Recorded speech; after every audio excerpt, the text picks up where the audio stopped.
Bueno, miremos ahora algunas características que tienen los sólidos. ¿Sí? Sólido, un cuerpo rígido, decimos que en general, ¿no? Rígido sí que no se deforma, en principio. Puede ser ideal, que es el que vamos a ver a partir de ahora en lo que sigue de física. Ideal, ¿qué significa? Que cualquier fuerza que yo le aplique al cuerpo, cualquier tensión que tenga, como vamos a ir viendo, no se va a deformar para nada. Por eso se llama cuerpo rígido ideal. Sin embargo, voy a mencionar un poquito los cuerpos rígidos reales. Esto es a título muy introductorio, ustedes lo van a ver en el resto de la carrera, sobre todo en una materia llamada elasticidad. ¿Sí? Van a ver, porque por supuesto en ingeniería lo tratamos con cuerpos reales, no con cuerpos ideales. Pero en física vamos a seguir con cuerpos ideales. Así que esto es una idea nada más de qué pasa cuando a un cuerpo se lo somete, a un cuerpo rígido se lo somete a a un cierto denominado esfuerzo, esfuerzo que son fuerzas aplicadas sobre él, y entonces el cuerpo rígido real va a sufrir una deformación, o sea, va a perder su forma, ¿sí? No va a ser la misma forma cuando esté sometido a un esfuerzo. El cuerpo rígido ideal no, la deformación sería cero, digamos, no se deforma nunca. Esa idea del esfuerzo dividido en la deformación, o sea, me da una idea de la elasticidad que tiene el cuerpo, y ustedes saben que eso lo estudió Hooke, fue el primero, se llama en general ley de Hooke, por supuesto que la ley de Hooke es muy simple, pero es la primera que da una idea del tema. Y la elasticidad, ¿qué es? Es el concepto de que yo puedo deformar un cuerpo y después, una vez que cede el esfuerzo, ya no hay más esfuerzo, el cuerpo vuelve a tener su forma original. Si se cumple esa simple relación, se dice que el cuerpo es elástico perfecto. Yo lo deformo y luego, cuando cede el esfuerzo, vuelve a su posición, a su forma. Eso, por supuesto, no es cierto. Los cuerpos se van fatigando a lo largo del tiempo. Entonces, no pueden saber, ya de eso no tienen idea. Eh, yo tengo un puente de hierro, por ejemplo, y bueno, se va a deformar cuando pase un camión y después va a volver a su forma, pero tarde o temprano se va a ir fatigando eso. No es eterno esto. Entonces, los materiales elásticos ideales no son. Pero dentro de ciertos rangos, de acuerdo a la deformación y el esfuerzo, puedo decir que sí, que casi son ideales. ¿Sí? Son ideales dentro de la que existe deformación. No ideal en este caso. El cuerpo rígido ideal es aquel que no se deforma nunca. Son diferentes cosas, ¿no? Una cosa es ideal y otra cosa es real, pero con elasticidad perfecta, o sea, cumpliendo exactamente la ley de Hooke. El ejemplo más simple es el resorte, que ya lo vimos. Si yo estiro un resorte, aplico una fuerza y se produce un desplazamiento del resorte. Y si estoy dentro de lo que llamamos límite elástico justamente, o linealidad, puedo decir que este cociente es una constante, es la constante de resorte. En el caso de los cuerpos rígidos, se produce algo parecido. Vamos a suponer que tengo acá un cuerpo rígido cualquiera, como si fuera una barra, una varilla, que tiene una área y una longitud inicial, y yo le aplico dos fuerzas en sentido contrario para tratar como de estirarlo. Ese esfuerzo se llama esfuerzo, el esfuerzo que hemos dicho, esfuerzo de tracción. Lo estoy traccionando, tiro de las dos puntas. Por supuesto no puedo tirar de una sola, porque si tira de una sola, el cuerpo se va a mover, obviamente, ¿no? Entonces no me va a servir. Para que esté sometido a tensión el cuerpo, que necesito? Que, digamos, tenga justamente las dos fuerzas, una de un lado y otra del otro, para que la resultante sea cero. Pero fíjense, ahí es donde viene la diferencia, ¿no? Entre un cuerpo sometido a un esfuerzo, a un cuerpo no sometido a nada. Si yo hago esto, ustedes dirán, bueno, la sumatoria de fuerzas da cero, entonces es lo mismo que no tener ninguna fuerza aplicada. Sí, si el cuerpo fuera ideal, sí, es lo mismo. Pero para el cuerpo real, ¿qué va a pasar? Se va a deformar. Eso es obvio, ¿no? Pero es como si uno está tranquilo o te están tirando de las dos manos, de un lado y del otro. No es lo mismo. Aunque estemos igual, la resultante de fuerzas es cero, no es lo mismo no tener ninguna tensión o esfuerzo aplicado que tenerlo, ¿se entiende? Aunque, insisto, el resultante sea cero. Entonces, en estos casos, se produce un esfuerzo llamado de tracción y hay una deformación. En este caso, entonces, en la deformación de este tipo, el cuerpo se estira. Eso van a hacer experiencias seguramente en el laboratorio más adelante ustedes, sobre distintos tipos de materiales. El cuerpo se estira y se produce entonces una deformación que es delta L. Respecto a, o sea, la longitud del cuerpo crece. También puede ser el efecto contrario, que es comprimir. Este efecto es comprimirlo. ¿Sí? Entonces la longitud es menor, delta L debe ser como negativo. Y entonces, insisto, un caso se llama esfuerzo de tracción y en otro esfuerzo de compresión. Ese esfuerzo o tensión que se le aplica generalmente no es la fuerza total, sino dividido el área para unificarlo, porque yo puedo tener, digamos, esta fuerza y el esfuerzo que se hace depende del área, como ustedes ven. Entonces, para poder olvidarme del área y hablar de un esfuerzo como si fuera específico. ¿Se acuerdan? Cuando yo divido una cosa por una referencia, me da algo específico, entonces divido la fuerza aplicada, divido el área. Eso es entonces lo que llamamos tensión, vulgarmente, o el esfuerzo. Y la unidad, como ustedes ven, es Newton por metro cuadrado. Esta unidad no se usa mucho en Argentina, como ustedes ya les he mencionado. ¿Se acuerdan que el Newton no es muy usado? Y aparte, el Newton es una unidad de fuerza muy pequeña y encima sobre el metro cuadrado más pequeño todavía ese cociente, ¿no? Es un metro cuadrado, se imaginan, y un Newton es muy baja la unidad. Entonces se usa, generalmente van a ver ustedes más adelante, que en vez de usar el Newton, se usa el kilogramo de fuerza y centímetro cuadrado. Esta unidad no es del sistema internacional, como ustedes ven, pero es la más usada en ingeniería. Y a veces hablan de kilogramo a seca sin especificar nada, pero ustedes saben, si estoy hablando de esfuerzo, es kilogramo fuerza, no kilogramo masa. ¿Sí? Eso a veces, por eso esta F a veces tampoco se pone, para más confusión todavía, y simplemente se habla de kilogramo por centímetro cuadrado. ¿Sí? Pero bueno, tienen que ustedes entenderlo, es usos y costumbres, y no se puede evitar, no podemos volver a esta unidad de Newton por metro cuadrado, porque, insisto, no se usa prácticamente. Bien, eso por el lado del esfuerzo. Y la deformación, hablamos de deformación específica, ¿se acuerdan ustedes? Porque lo importante no es tanto cuánto vale el delta L, sino el delta L respecto a la longitud. ¿Qué quiero decir yo con esto? Si yo tengo, por ejemplo, esta varilla que es una regla y la estiro y se deforma con un cierto esfuerzo y se deforma un milímetro, esta que tiene 30 centímetros, es una cosa. Y si tengo una de un metro y se deforma un milímetro, es otra cosa. ¿Por qué? Porque aunque la deformación absoluta, delta L, es un milímetro igual, no es lo mismo un milímetro en 30 que un milímetro en un metro, ¿se entiende? En 100 centímetros. ¿Está claro lo que estoy diciendo? La deformación absoluta va a ser igual, un milímetro. Pero ¿cuál se deforma más? Y se deforma esta porque si tengo 30 centímetros, un milímetro en 30 centímetros es más que un milímetro en 100 centímetros. ¿Ok?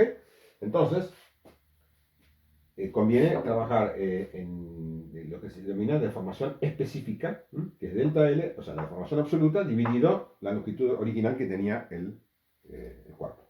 Eso es entonces esto que está acá, deformación específica.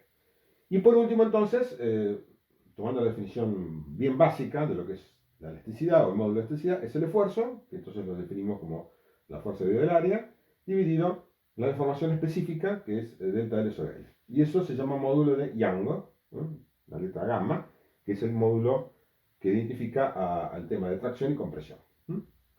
Acá tenemos algunos, escribir algunos metales para que ustedes vean: el plomo 1,6, aluminio 7 y el hierro 20. Ya sabemos que el plomo es más maleable, ¿no? El plomo fácilmente se puede doblar, por eso tiene módulo pequeño, se puede comprimir, se puede estirar fácilmente. El aluminio más o menos, y el hierro, por supuesto, es más resistente. ¿Sí? Estas son unidades de Newton por metro cuadrado. Una cosa interesante es que, por ejemplo, se usa mucho esta ingeniería. Si yo tengo digamos, como si fuera una viga apoyada, ya inclusive por su propio peso se va a deformar, ¿sí? ¿Sí? Y si le pongo más peso todavía se va a deformar más, como ustedes ven. Y entonces puede haber en el mismo cuerpo, ¿sí? Puede haber las dos cosas, tracción y compresión. Estoy exagerando esto, ¿no? Entonces, ¿qué va a pasar? Si ustedes miran acá, la viga está apoyada, es un apoyo esto, y ya lo vamos a ver más adelante, el símbolo, pero no importa, usted está apoyado en ese punto porque no se caería, por supuesto. ¿Y qué pasa entonces arriba? ¿Arriba qué hay? Las fibras, ¿qué pasa acá arriba? Se comprimen, arriba hay compresión, y abajo ¿qué hay? Abajo hay tracción, ustedes ven, ¿no? Tracción. En esta parte de acá, tracción, y arriba hay compresión, ¿sí? Toda la parte de abajo, entonces, si esto está así, esto, como ustedes ven, se trata de estirar, y la parte interna trata de juntarse, ¿sí?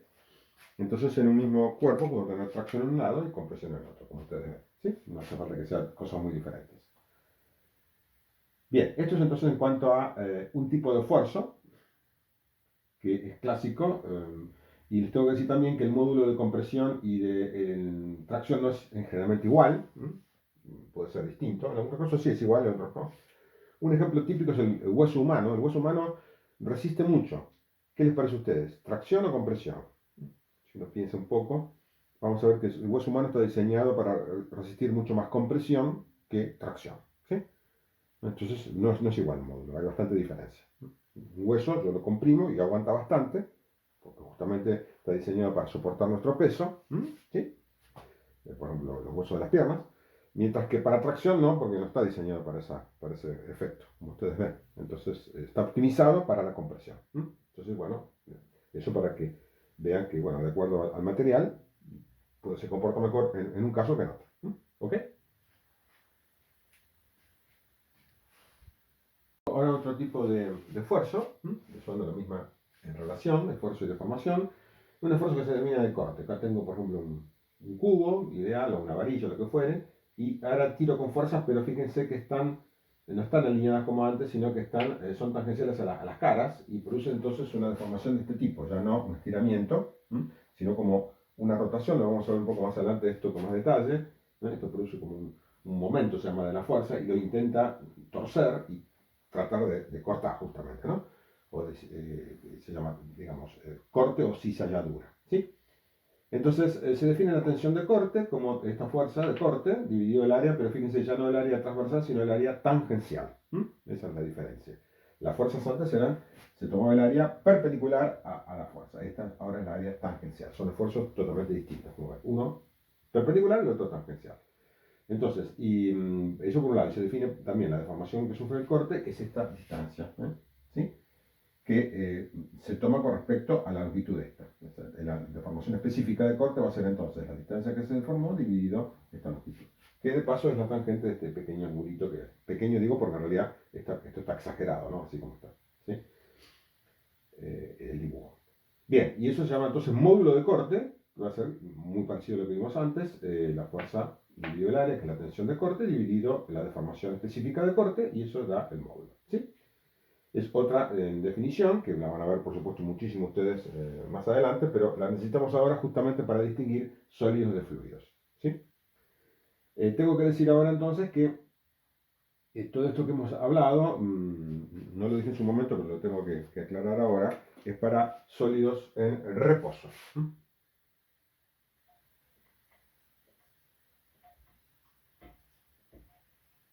¿Sí? Y todas estas cosas se llaman entonces esfuerzos, deformaciones estáticas. Si está en reposo, las fuerzas tienen que ser iguales, como ustedes ven, tanto en un caso como en otro, para que el resultante de cero y el cuerpo esté en reposo. Entonces, respecto al sistema de referencia. ¿Por qué pasa esto? Porque vamos a ver también que cuando el cuerpo está sometido digamos, a movimientos, hay también esfuerzos dinámicos. Y aparecen fuerzas o reacciones, como se llama también, dinámicas, productos del movimiento. Son distintas. Se suman a las estáticas. Estas son entonces esfuerzos y deformaciones estáticas o en reposo. ¿Sí? Que es justamente lo que estudia en ingeniería civil. Normalmente, en el caso de ingeniería civil, lógicamente todas las estructuras están en reposo. Por lo tanto, utiliza estas cosas, ¿no? Las deformaciones estáticas. El ingeniero mecánico, por el contrario, también tiene que sumarle entonces a las estáticas las dinámicas, porque generalmente trabaja con cuerpos en movimiento. ¿Sí? Bien. Bueno, para terminar con esta pequeña introducción sobre la diferencia entre sólidos y fluidos, podemos hacer una pequeña tabla, dentro de ciertos límites, por supuesto, muy básica, para distinguir entre sólidos, fluidos líquidos y fluidos gaseosos. ¿Sí? Esto, digamos, los fluidos en general se llaman así, líquidos y gases, pero podemos decir líquidos y gases por separado sin necesidad de mencionar que son fluidos. Fíjense que entonces que un sólido, dentro de ciertos límites, siempre estamos hablando de eso, ¿no? Por supuesto, resiste la tracción, la compresión y el corte. ¿Sí? Digo, dentro de ciertos límites, por supuesto, porque cualquier sólido tiene un módulo y tiene un límite, lo que se llama el límite de rotura, como vimos en su momento, ¿se acuerdan? Cuando vimos la curva de ley de Hooke, y si yo lo tracciono lo suficiente, lo rompo, ¿no? O sea, no lo va a resistir. Estoy hablando dentro de los límites de uso, ¿no? Que un sólido entonces puede resistir esfuerzos de tracción, de compresión y de corte. Un líquido, ¿qué pasa? Tracción no puede resistir, nadie puede, si yo tengo algo de agua, no puedo traccionarla porque pierde su forma inmediatamente, ¿no es así? Así que, no. Si tengo más volumen, al traccionar, ¿qué significa? Que, bien ustedes, ¿no? Tengo más volumen y el agua pierde su forma.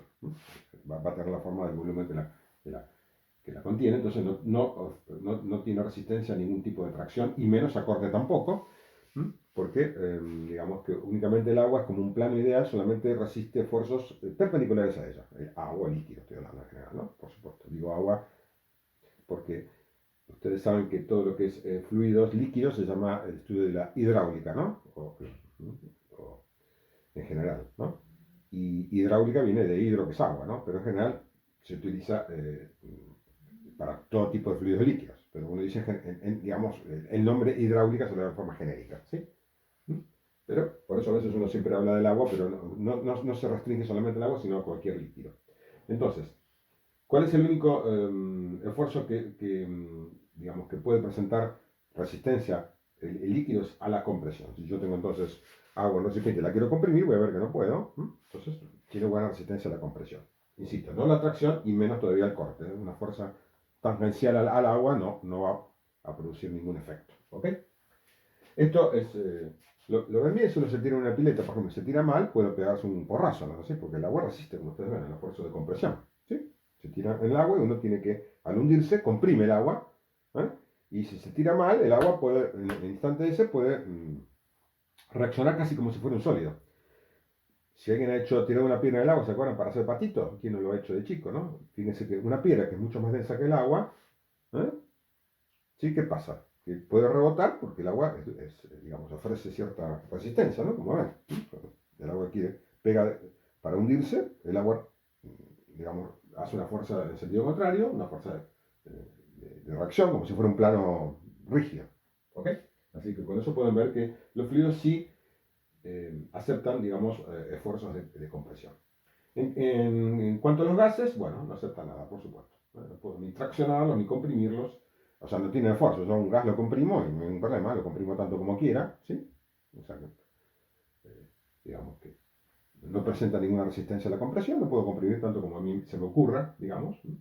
Y lo mismo pasa para el corte. En este caso coincide casi siempre con los líquidos y esta sería la diferencia, ¿no? Así que bueno, cuando estamos hablando, a partir de ahora vamos a seguir con fluidos. La parte de mecánica de sólidos se la dejamos a las materias del ciclo superior de la carrera. Lo vamos a estudiar a fondo, porque el ingeniero civil justamente lo que hace es trabajar con esto todo el tiempo. Así que lo dejamos para más adelante. Y también vamos a hablar un poco sobre fluidos, porque también van a tener materias de hidráulica específicas, ¿sí? Para el tratamiento de estas cosas. Así que esto es, como dije antes, la física, una introducción a todos estos conceptos.